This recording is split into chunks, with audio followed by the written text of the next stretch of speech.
Governador, muito obrigado por ter vindo ao Rio de Janeiro para fazer essa conversa. O senhor que nasceu em Salvador, é muito jovem ainda, sempre estudou em escola pública, fez ciências sociais, mas se formou em economia.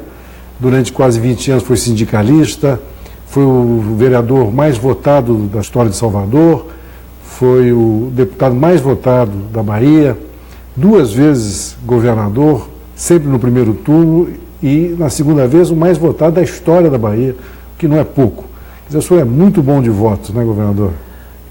Primeiro, muito obrigado pela oportunidade de estar aqui batendo esse papo. Eu diria que agradeço a Deus sempre o carinho recebido pelo povo da Bahia e tento devolver com muito trabalho. O nosso lema é trabalhar bastante, e inclusive fixou um apelido na Bahia, que é Rui Correria, das coisas acontecerem rapidamente. Bom, a Bahia é um estado maravilhoso, não há quem não ame a Bahia no Brasil, né? Aquelas cidades lindas, aquelas praias maravilhosas, aquela gente muito inteligente, né? Qual é o seu maior desafio hoje na Bahia? Olha, eu diria que o maior desafio é ultrapassar, vencer décadas de indicadores sociais perversos que fizeram da Bahia um estado de economia centralizada na região metropolitana e de um povo muito pobre espalhado pelo território. Isso se reflete na arrecadação. A Bahia é o 20º estado em arrecadação per capita. Então eu diria que o grande desafio é desenvolver esse estado, que é do tamanho da França, levando infraestrutura, levando oportunidades de emprego, de renda aos 4 cantos da Bahia e também levando serviços públicos. Assim como a economia, os serviços públicos também eram muito centralizados em Salvador. Por isso, no primeiro mandato, nós inauguramos 7 novos hospitais e alguns deles no interior do estado, levando investimentos de educação, de saúde e de infraestrutura para todo o estado.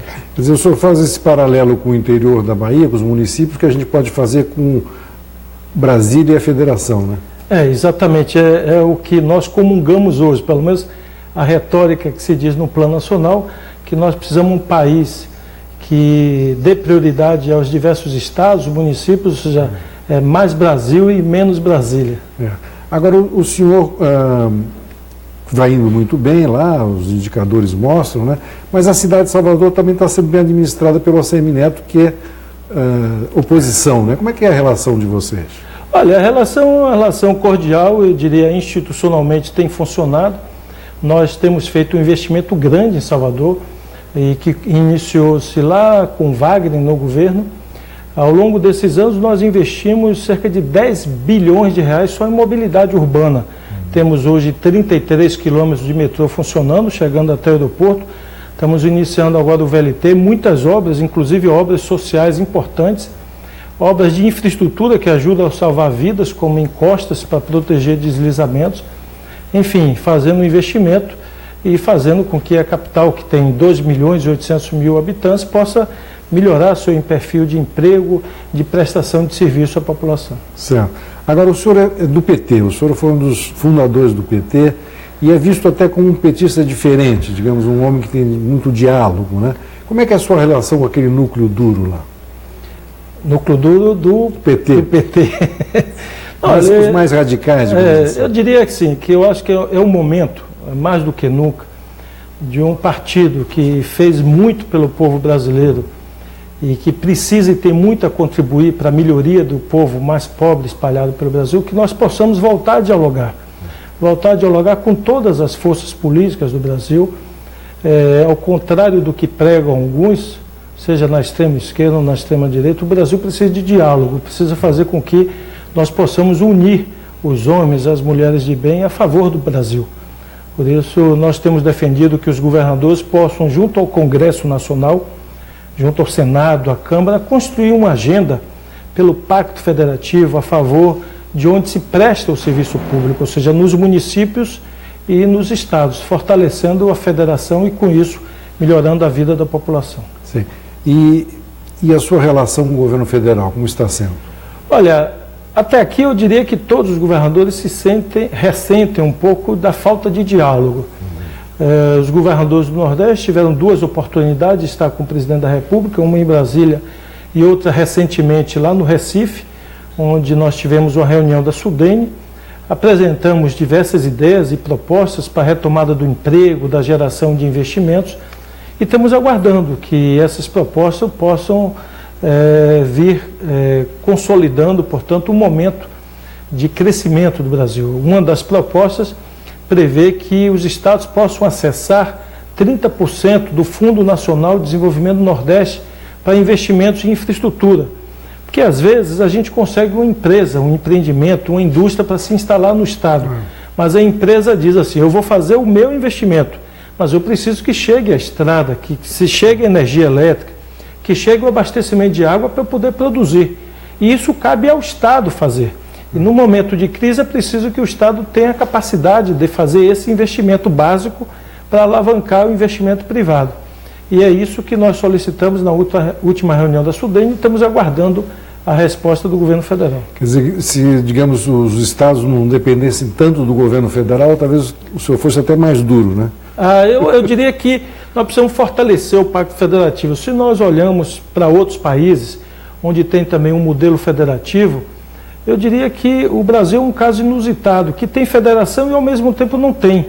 A União é muito hegemônica na concentração dos recursos e quem de fato presta serviço ao povo de saúde, educação, de infraestrutura, são estados e municípios e, portanto, precisamos descentralizar recursos para melhorar a prestação desses serviços.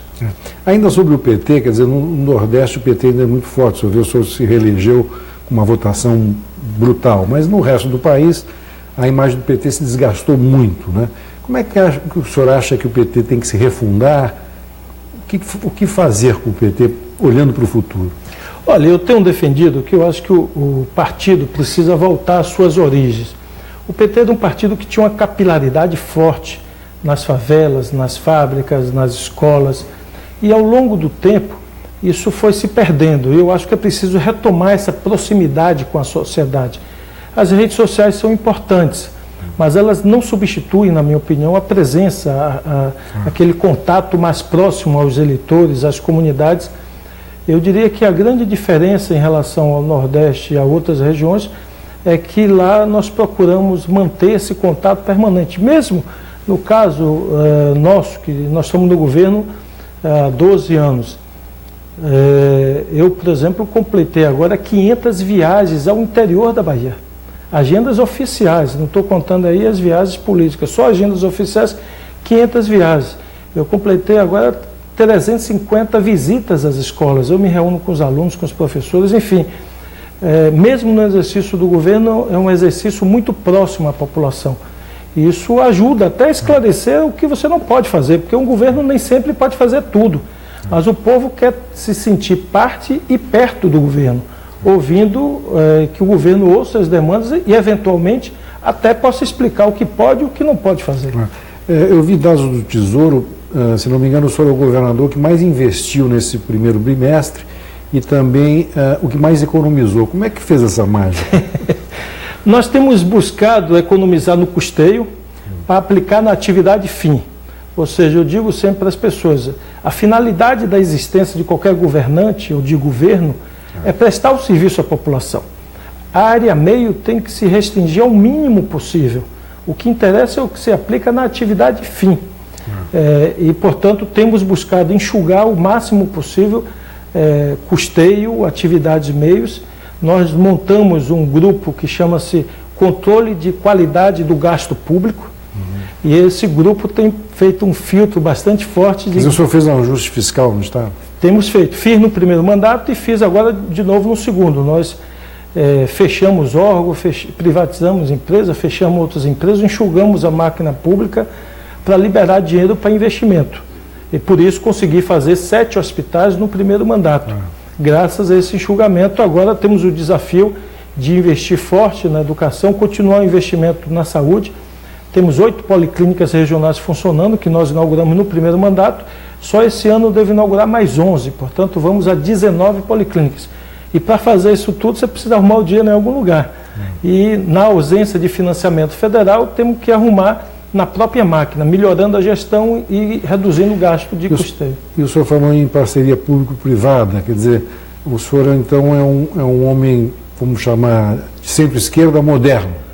Nós temos feito muitos projetos de parceria. Temos projetos da área de saneamento, o próprio metrô é um projeto de parceria público-privada, o VLT, que agora vai ser montado em Salvador, em Simões Filho, também é um projeto de parceria público-privada. O senhor não tem esse preconceito, Estado e... Não, eu acho que é o contrário. O que interessa ao povo é o que nós vamos fazer agora na área de saneamento. O povo quer a água, abastecimento de água. O povo quer a sua cidade com esgotamento sanitário. Não necessariamente se o dinheiro vem do público ou do privado, mas o povo precisa de ter suas necessidades atendidas. O que você precisa ter é uma nova estrutura organizacional, poder fiscalizar, monitorar, para que a qualidade do serviço seja bem prestada. O senhor vem de uma família humilde, quer dizer, fez uma carreira muito bonita, né, na vida privada e na vida pública, né? É difícil ser justo no poder, né, governador? Olha, eu diria mais que quando você lembra-se o tempo todo de onde você veio, a tarefa fica mais fácil. No domingo mesmo, voltei à rua que eu morava. Eu nasci numa favela, numa encosta, que o morro sempre desabava e morriam pessoas. E muitas vezes eu me lembro da adolescência que eu fui puxar pelas pernas com outras pessoas para tirar de pessoas debaixo do barro. Quando eu assumi em 2015, em maio de 2015, o lugar que eu nasci voltou a correr terra e voltou a morrer pessoas lá. E eu estou fazendo o maior investimento da história da Bahia em proteção de encostas. E eu voltei lá porque a rua que eu nasci, eu estou fazendo um investimento enorme para que ninguém morra mais naquele local, fruto do desabamento.